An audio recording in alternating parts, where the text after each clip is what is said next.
All right. Hey everyone, if you're a YouTube creator, you know this feeling. I mean, you spend ages on a video, you pour everything into it, you finally hit that publish button, and for a couple of hours, it's great. The views are climbing.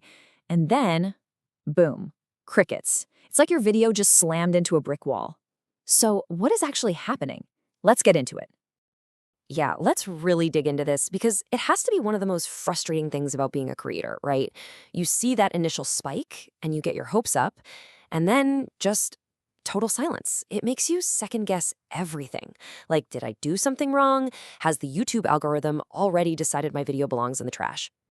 And this quote right here from a Reddit user, man, it just hits the nail on the head, doesn't it? They're talking about that initial boost of impressions you get in the first hour, but it feels like it's being suggested to completely the wrong audience. It's like YouTube is showing your video about, I don't know, quantum physics to people who only watch cat videos. It just doesn't make sense. So what's up with this crazy first hour push? Well, it's not a bug. It's totally intentional. It's called the initial impressions boost.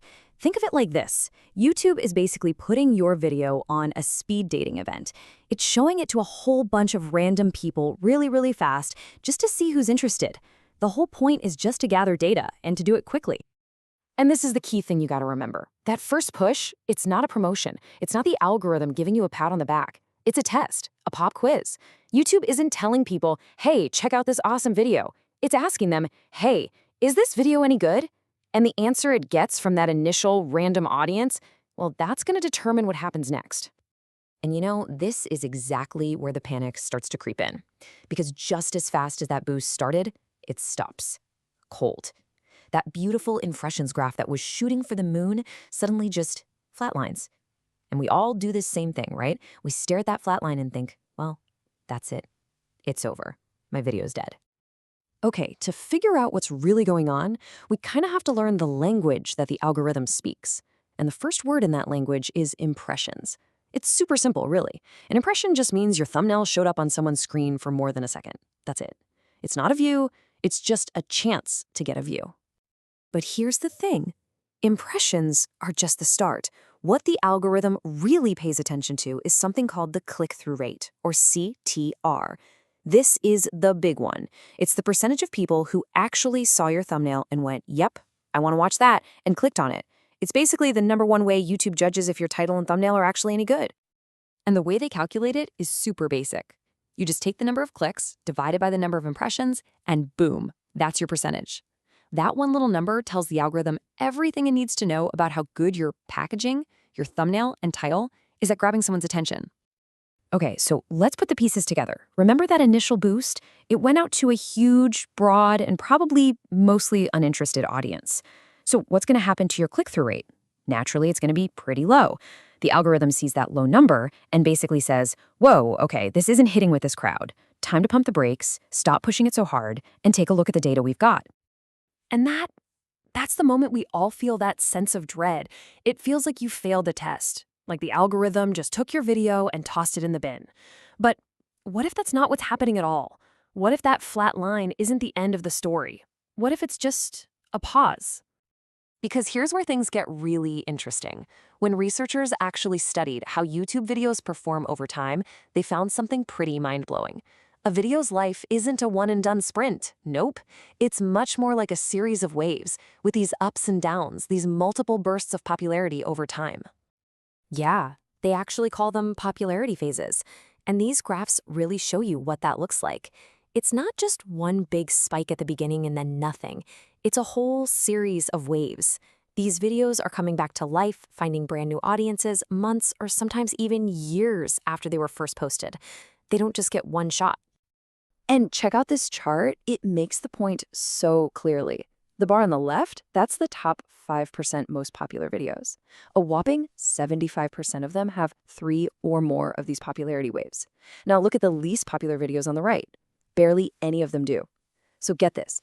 Real long-term success on YouTube isn't about having one massive launch. It's about having multiple comebacks. I love this quote from another Redditor because it's the exact mindset shift we all need. It's an algorithm, it doesn't give up. So true. We always imagine the algorithm as this moody gatekeeper that gets mad at us or something. But it's not. It's just a machine constantly trying to match the right video with a right viewer. It is always working, always looking for that perfect fit. And this isn't just some abstract theory either. This happens to real creators all the time. Look at this comment right here. This person had a video that did basically nothing for months. Then, a year later, something just clicked. The algorithm finally found its audience and the video just blew up, eventually hitting over 1 million views. The video was never dead. It was just waiting. So, this changes everything, doesn't it? The big takeaway here is that we have to completely change how we think about this. We need to stop holding a funeral for our videos after 48 hours. Instead, we need to ask, how can I set this video up for its second life, or its third, or its fourth? How do you actually engineer one of these comebacks? Well, it really all boils down to the fundamentals.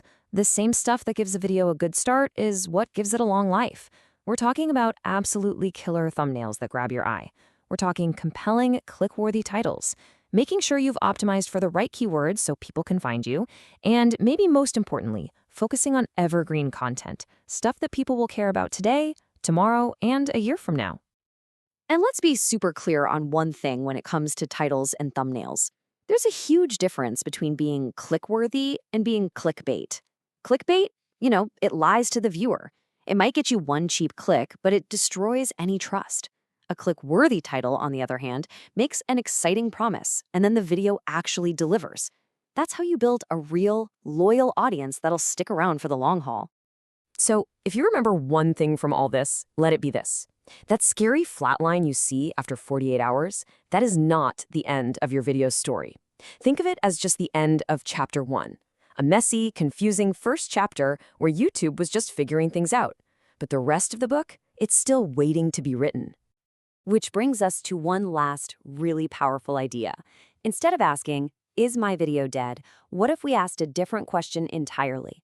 What if we asked, has my video found its true audience yet?